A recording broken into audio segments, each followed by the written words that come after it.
В сложном лабиринте социальных взаимодействий, будь то в женском коллективе, в рабочей среде или среди друзей, нередко возникают скрытые течения, которые могут оказывать глубокое и порой незаметное влияние на наше эмоциональное состояние.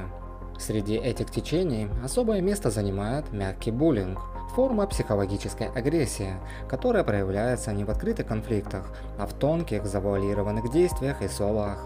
Эти действия могут казаться незначительными по отдельности, но в своей совокупности способны серьезно подорвать уверенность в себе, вызвать чувство изоляции и даже привести к долгосрочным психологическим проблемам.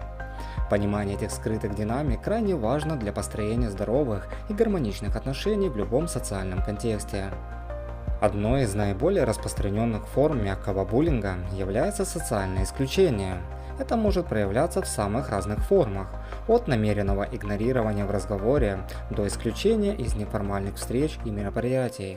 Человека могут систематически не замечать, его идеи могут оставаться без внимания, а попытки присоединиться к общему разговору могут пресекаться сменой темы или обращением к другим участникам. Это создает у жертвы ощущение невидимости, ненужности и отверженности, что может серьезно повлиять на ее самооценку и чувство принадлежности к группе. Например, в рабочем коллективе коллегу могут не приглашать на совместные обеды или кофе-брейки, хотя всех остальных приглашают. В дружеской компании могут обсуждать планы на выходные, не упоминая об одном из членов группы, или публиковать фотографии с мероприятий в социальных сетях, на которых этого человека нет. В более тонкой форме это может проявляться в том, что мнение человека постоянно игнорируется во время обсуждений, его шутки остаются без реакции, а его присутствие как будто не замечается. Другой распространенной формой является распространение слухов и сплетен. За спиной человека могут обсуждаться его личные дела, профессиональные неудачи или просто выдуманные истории, призванные подорвать его репутацию и вызвать негативные отношения со стороны окружающих. Мотивацией для такого поведения может быть зависть, желание возвыситься за счет принижения другого или просто стремление к власти и контролю над информацией в группе. Распространение слухов может привести к социальной изоляции жертвы, потере доверия со стороны других и глубокому эмоциональному дистрессу. Например, могут распускать слухи о личной жизни коллеги, которые не соответствуют действительности, или преувеличивать ее ошибки на работе, чтобы выставить в невыгодном свете перед руководством.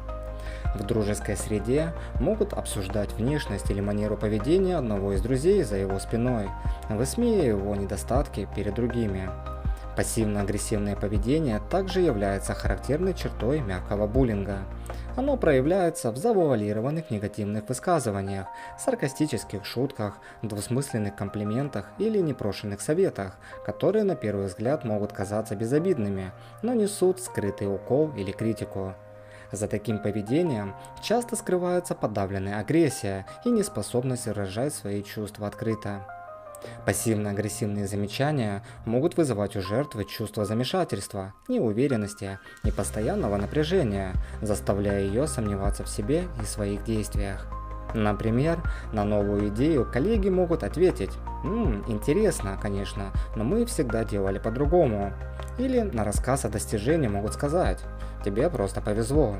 Непрошенные советы могут звучать так: «Может, тебе стоит попробовать сделать вот так, хотя, конечно, тебе виднее».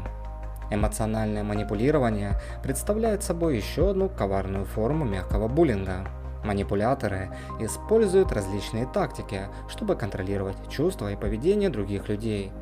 Это может включать игру на чувстве вины, стыда, страха или сочувствия. Они могут прибегать к слезам, обидам, демонстративному молчанию или угрозам, чтобы добиться своего или заставить жертву чувствовать себя ответственной за их эмоциональное состояние. Газлайтинг, то есть отрицание чувств и реальности жертвы, также является формой эмоционального манипулирования, которое может привести к серьезным проблемам с психическим здоровьем. Например, коллега может постоянно жаловаться на свои проблемы, вызывая чувство вины у других за то, что у них все хорошо. В дружеской среде могут использовать шантаж. «Если ты сейчас не сделаешь так, как я хочу, я на тебя обижусь». Газлайтинг может проявляться в отрицании очевидных фактов или чувств жертвы. «Ты все выдумываешь, ничего такого не было». Наконец, невербальная коммуникация играет важную роль в мягком буллинге.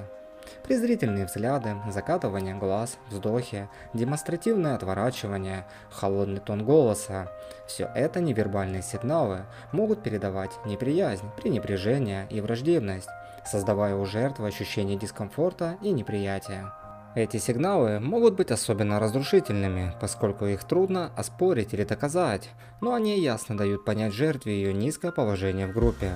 Например, во время разговора собеседница может постоянно отвлекаться на телефон, перебивать или демонстрировать скуку своим видом.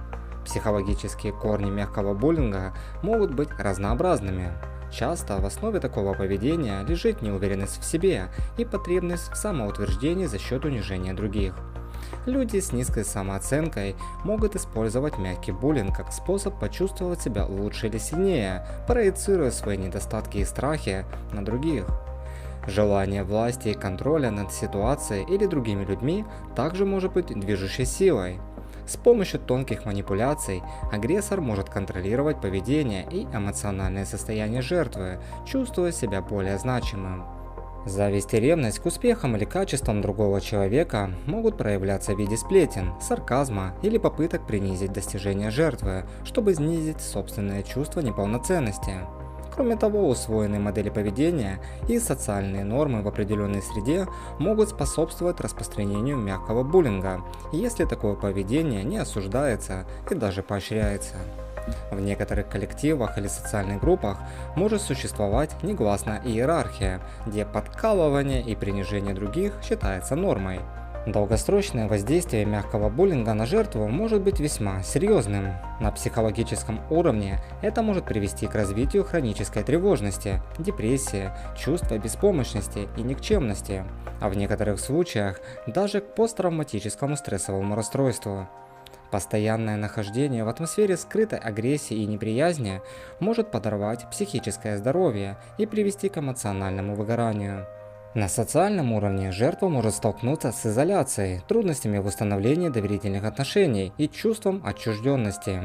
Постоянное ощущение, что тебя недолюбливают или обсуждают за спиной, может привести к замкнутости и нежеланию взаимодействовать с другими. В профессиональной сфере мягкий буллинг может негативно сказаться на работоспособности, карьерном росте и общем удовлетворении от работы. Постоянный стресс и чувство незащищенности могут снизить мотивацию, привести к ошибкам и затруднить профессиональное развитие. Нельзя исключать и влияние на физическое здоровье, поскольку хронический стресс, вызванный буллингом, может ослабить иммунную систему, вызвать головные боли, проблемы с пищеварением и другие психосоматические расстройства. Противостоять мягкому буллингу задача непростая, но выполнимая. Прежде всего важно развивать самосознание и учиться распознавать как собственные эмоциональные реакции, так и паттерны агрессивного поведения со стороны других. Необходимо научиться отличать случайно неприятные ситуации от систематического психологического давления. Укрепление личных границ является ключевым шагом в защите от мягкого буллинга. Необходимо научиться четко и уверенно говорить «нет», выражать свои потребности и не позволять другим нарушать свое личное пространство. Важно понимать свои права и не бояться их отстаивать. Эффективные коммуникативные навыки также играют важную роль. Важно уметь спокойно и уверенно выражать свои чувства и мысли, используя «я-сообщения» и фокусируясь на конкретном поведении, а не на личности агрессора. Например, вместо того, чтобы говорить «ты всегда меня игнорируешь», можно сказать «я чувствую себя некомфортно, когда меня перебивают во время разговора».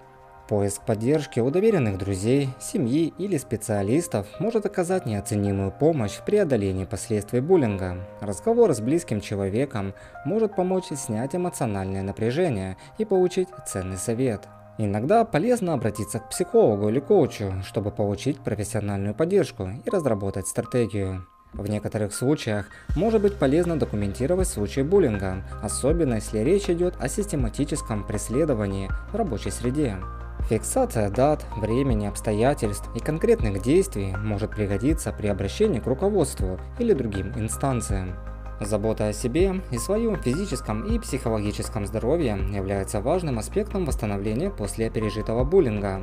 Регулярные занятия спортом, здоровое питание, полноценный сон и занятия, приносящие удовольствие, помогут укрепить эмоциональную устойчивость. На уровне организации и общества необходимо разрабатывать и внедрять политики против буллинга и создавать культуру уважения и поддержки, где любое проявление агрессии будет неприемлемо. Важно проводить образовательные программы, направленные на повышение осведомленности о различных формах буллинга и способах его предотвращения. В заключение следует подчеркнуть, что мягкий буллинг – это распространенное и вредоносное явление, которое может оказывать серьезное негативное влияние на жизнь людей. Повышение осведомленности об этой проблеме, развитие эмпатии и навыков здорового общения, а также принятие активных мер по созданию более позитивных и инклюзивных социальных сред являются необходимыми шагами для предотвращения и преодоления мягкого буллинга во всех его формах, способствуя тем самым созданию более здорового и гармоничного общества для всех.